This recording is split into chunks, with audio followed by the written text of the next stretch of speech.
Okay. Okay, well, thank you, Marit, and welcome everybody to this presentation. I see the recording has started already, so well, just so you know that it's going to be recorded, but anyway, the presentation is not going to be shared outside the network of networks, so it's just for us. So, well, I will just go directly to the presentation then. I will try to share my screen with you. Okay. Can you see my presentation? Yes, I see it. Yeah. Okay. Okay, so, well, this is the project I'm going to talk about, CyVETsecurity. By the way, the logo was designed by one student in one of our colleges in La Salle Berrospe. So thank you to the student as well. And this is a project, it's a KA2 project, strategic partnership project, and it started in 2018 and now it's finishing at the end of December. So well, most of the results of the project are already available or will be available in the next month in the project website. So please keep a look to take a look to the website to see there all the materials I'm going to introduce. Well, as you can see in the map, it's a project that is basically a network of networks project. Most of the partners in the project are from network of networks. We have Varia, sorry, it says Vanta, but I was always confused with that. But it's Varia College from Finland, New College Lanarkshire from Scotland, the Southern Regional College from Northern Ireland, and then we have ETEL as coordinator. And then from ETEL we have involved two of our vet schools, Egivide and Maristak. And well, we decided when we prepared this proposal, we decided to take on this project because we saw that there was a general need of cybersecurity and data protection and information security skills in general in all professions. When we created the proposal in 2018, there was this new regulation about data protection in the European Union, and the topic started to be more and more popular. There were several reports from the European Commission, but also from other international organizations, saying that there is already a lack of these professionals, specialized professionals. But what is more important is that there is a lack of these competencies in any professional. And this was something that we found very relevant because cybersecurity or information security competencies are now considered one of the key competencies for the new century or for the new skills agenda.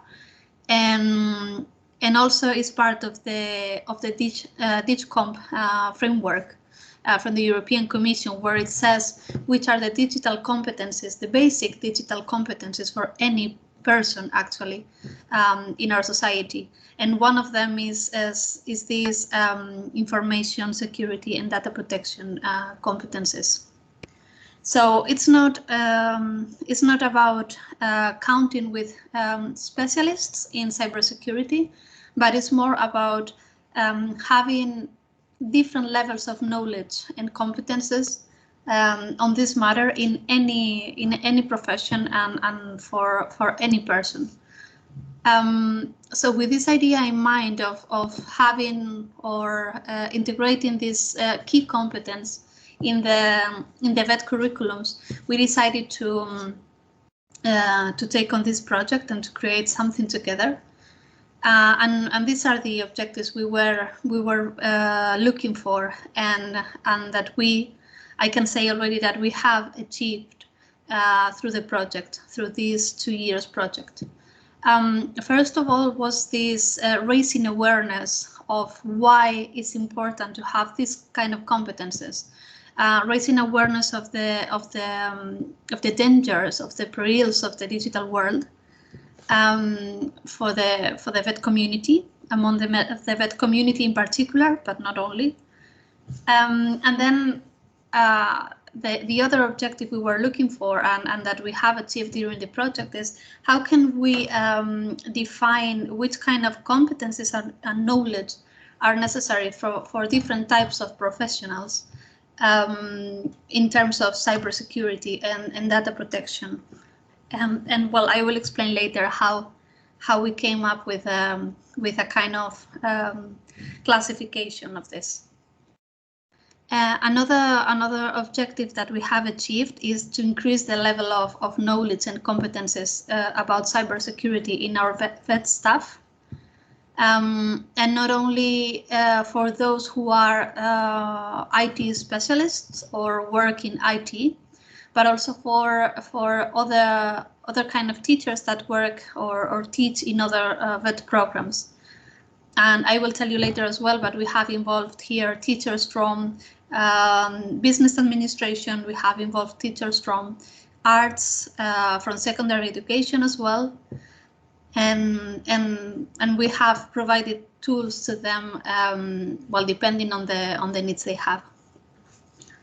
Another thing that we did was we wanted to achieve, and we did, was to increase cooperation between vocational colleges and technical experts.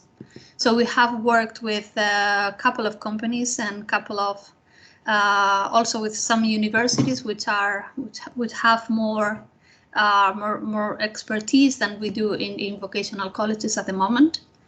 And then what we wanted to do is to contribute to a safer Europe, safer digital Europe. And as I said, not only from a professional point of view, but also from a personal point of view. And you will find here materials that will be easy to identify with personal situations and not only with professional situations, as I will show you later. So we have produced two results in the project, two intellectual outputs. And the first one was probably the most difficult one because it was very difficult at the beginning to filter all the information available about cybersecurity skills. Well, for those familiar with the field, there is not such a thing as cybersecurity specialist. But in cybersecurity, there are many different roles when we are talking about specialization. And it's not the same someone who is working in analysis or someone who's working in forensics or in secure or safe development of applications, for example. So first of all, we had to really go into the details of different professional profiles within the field of cybersecurity, and then try to go down and down to people who are not IT specialists at all. So we, with the help of the Tallinn Technical University, we came to a classification of 4 kind of profiles.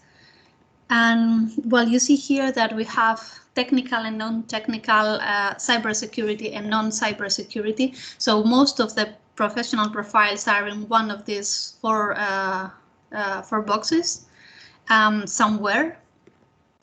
And what we discover is that, well, everybody starting with profile 1, everybody needs cybersecurity and information security competences. It doesn't matter the field of work.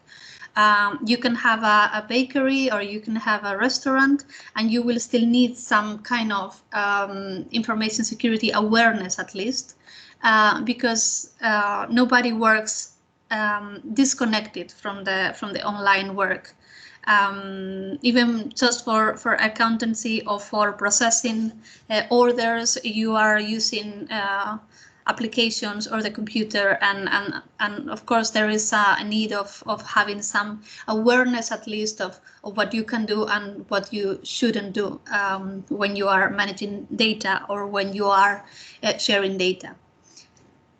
So this is for profile. We defined a profile 1, which could be someone who doesn't have a technical background and whose need for information security competences is very basic, and it's more a question of what not to do, let's say, and very simple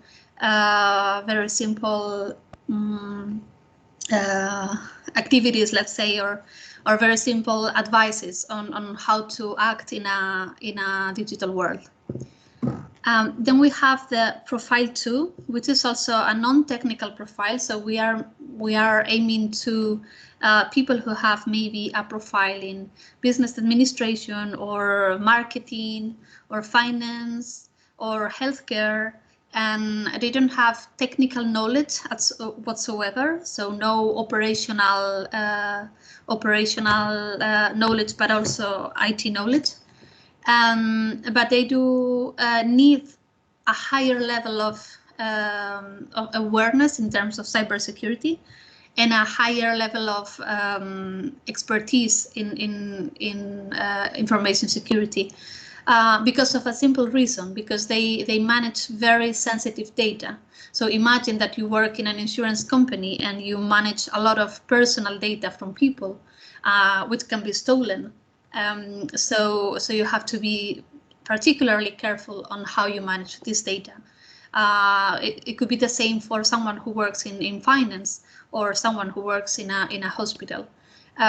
So we consider that these people need to have a higher level of awareness, but also a higher level of understanding how to protect the data they manage and how to understand the data management process or architecture in an organization. Then we have the technical profiles, and here we have defined also 2 different profiles. Profile 3 would be someone who's working in operations as an operations technician. And with this, we mean someone who works, for example, in electronics or in mechatronics or in CNC programming, for example. And these people have a technical background, but a not IT background. And why it is important that these people are aware and know how to are aware, first of all, of the importance of having these information protection skills, but also know how to act or how to detect that something is not working normally. Well, this is necessary because you know that with Industry 4.0, the connectivity within companies starts to be a reality. And machinery is normally connected to a higher network, to a company's network. And this means that any machine connected to this network is an entry to the company for someone from outside. And this means that people who are working in these machines have to be aware or have to be prepared to detect if something is happening and there is a threat. And then they don't have to solve these situations, but they have to detect them because they are the first barrier, let's say, and they have to inform the IT department about this. And it was very interesting to find in the project that this is a profile that is highly demanded by companies at the moment. Someone who can combine the OT and the IT world.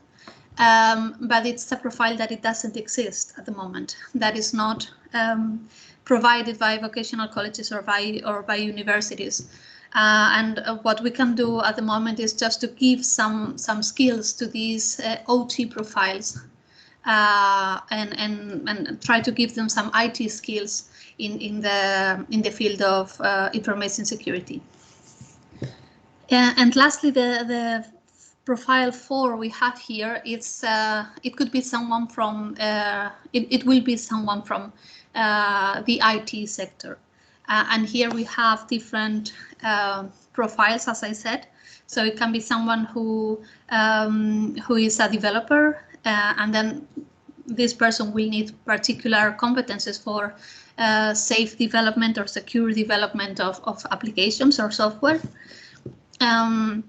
It could be someone who is an analyst, and this person could be someone who, for example, carries out a penetration test in the companies to check if the company has been compromised, or someone who does forensic analysis. If there was an entrance in the company, or the company has been hacked, this person would be the one who analyzes which kind of files have been accessed and which is the damage, and then how to prevent a possible new attack in the future. So this was the classification. So you have an idea on how we have addressed the different profiles. For each of the profiles, we have defined this kind of, well, I wouldn't say if it's a curriculum exactly, but it's kind of a profile of units of competences, learning outcomes, and evaluation criteria for the different learning outcomes. And this is the format it has. So you have here an example for the first profile, for the most basic one, let's say. And well, we have different units for this profile, well, particularly 2 different units. And the first one is the most basic one, let's say, the protection of devices, of devices and digital content. And here we have different learning outcomes, and we have defined also a very simple evaluation criteria. We have done this because we consider it very important to define which kind of which unit could be related to each of the profiles, and then exactly which learning outcomes are we expected from these people at the end of a training exercise. And then the evaluation criteria is a guide for the teacher to assess the learning outcomes, and we have tried to be very simple in the definition of the evaluation criteria. It was not a matter of going crazy over the learning outcomes or the assessment process, but the point was to be able to check that these people at the end of the training have improved their knowledge and their abilities to work safer online. So with the first output, when once we had all the profiles defined, all the learning outcomes and the evaluation criteria, and then we knew what we wanted to achieve with each of the profiles, we started to develop materials to be able to achieve these learning outcomes. And well, we created, using a challenge-based learning approach, we created different materials, different training materials for each of the units. Some of the materials address more than a unit or different parts of units, but most of the time it's a challenge per unit. And for each of the challenges, we defined 2 documents. One for the students, which is simpler, which only indicates the challenge, the objectives to be achieved, and some assessment criteria and some steps to guide the students in the process, so they will not start from scratch. But we didn't want to give them a lot of information. We wanted them to research by themselves, of course, following our indications, but we didn't want to give them too much information.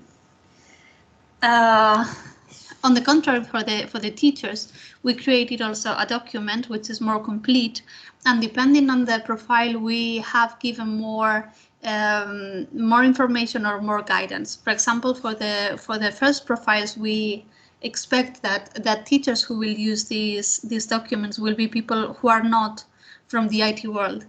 As I said, they were used by teachers from arts, for example, or from business. So they don't have any IT training in the background, but they had all the necessary information in the document, not only about the resources, so they can use them before and get some kind of self-training before putting the challenge in practice with the students, but also possible solutions for the challenge that the students could give.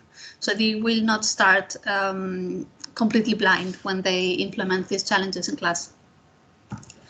So I'm going to leave the presentation for a moment and just show you one example of a challenge that we created.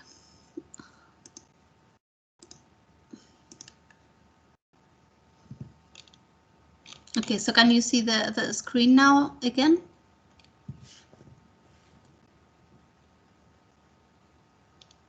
Yes, we can. Yeah, okay.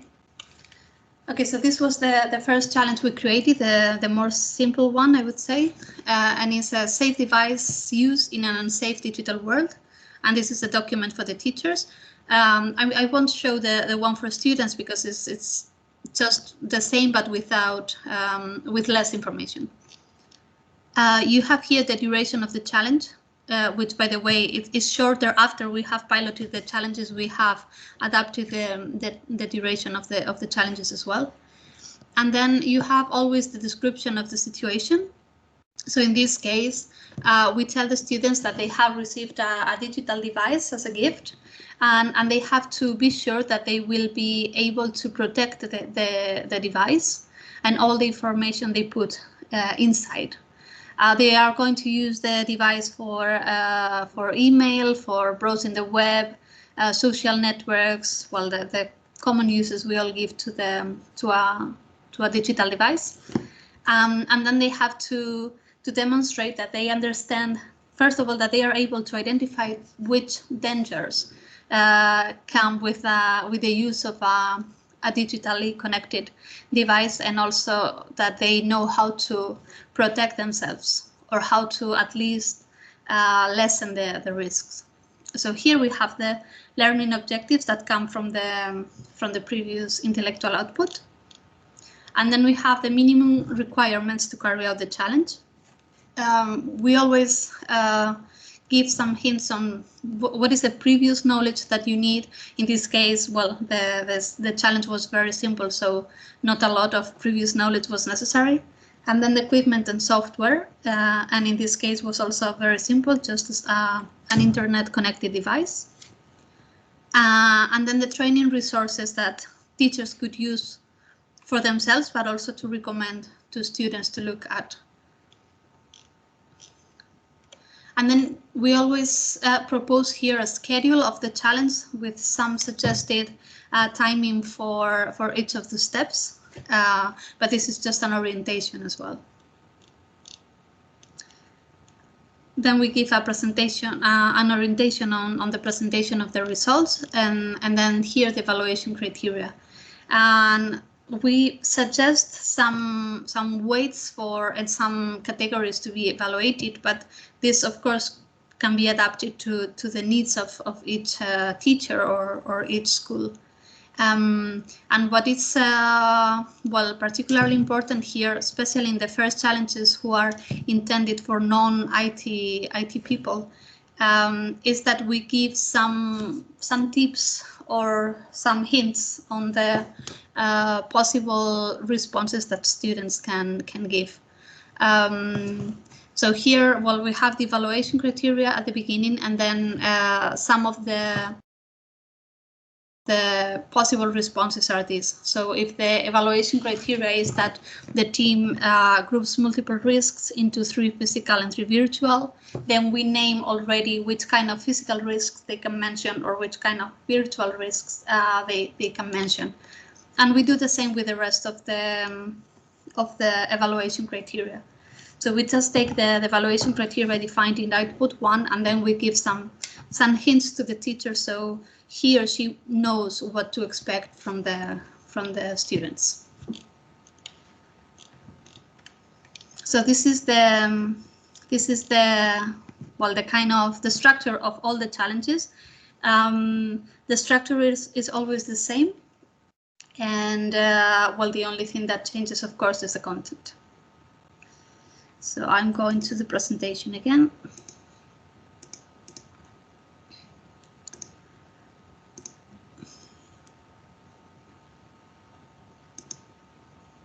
Tamara, there's about 12 minutes left. So oh, sorry. We should see if we have also enough. Oh, it's a big echo. For questions. So maybe you can wrap up in a couple of minutes so that others can ask questions if they have. Yeah, I just have one more slide, but actually I don't need to share the screen to tell you this. As I said, we are carrying out pilot activities, and of course the COVID made it more difficult to continue with the pilot activities we had started in February, March. But at the moment we have already tested the materials with more than 600 students and 27 teachers. And from different VET programs, as I said. So we had teachers from industrial mechatronics, IT, automation, creative arts, and from different levels, European qualification, from the European qualifications framework. And also students from secondary general education have tested the materials for Profile 1. And at the moment, or until now, the evaluation has been very good in terms of the awareness of the importance of the cybersecurity skills, the level of development or the gained knowledge of cybersecurity skills, and then also the update of VET colleges with these needs that are coming from companies, but also from society in general. So, this was the the end of my presentation. So now, as Marit said, if you have some questions, please go ahead.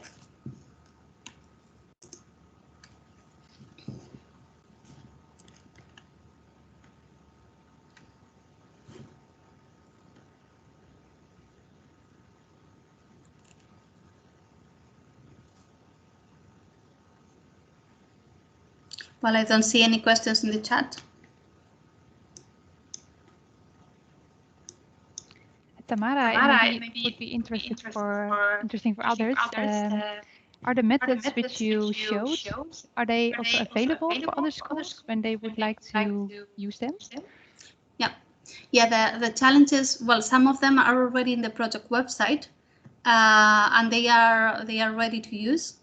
But we are finishing the materials in these 2 months. So at the end of December, we will have all the materials uploaded in the project website.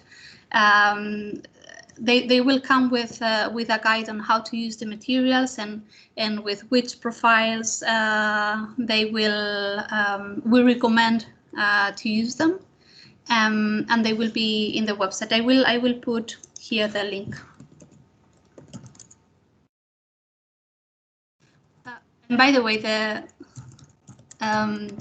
website and the information, well, very short description of the project, is also in the website of Network of Networks, because it's a project that, well, is basically done together by different colleges from the network. So it's also there if you want to access it.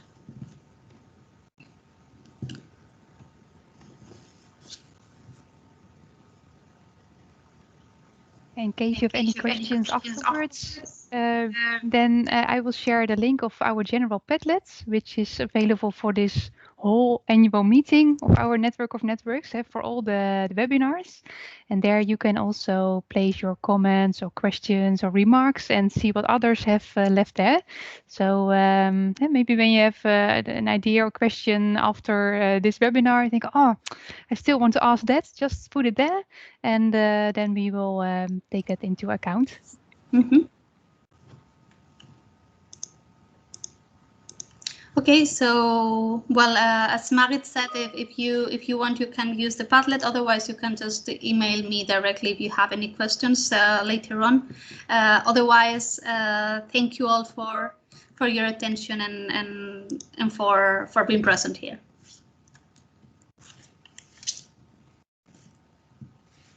Thank you, Tamara, for your very interesting story, and thanks for sharing this.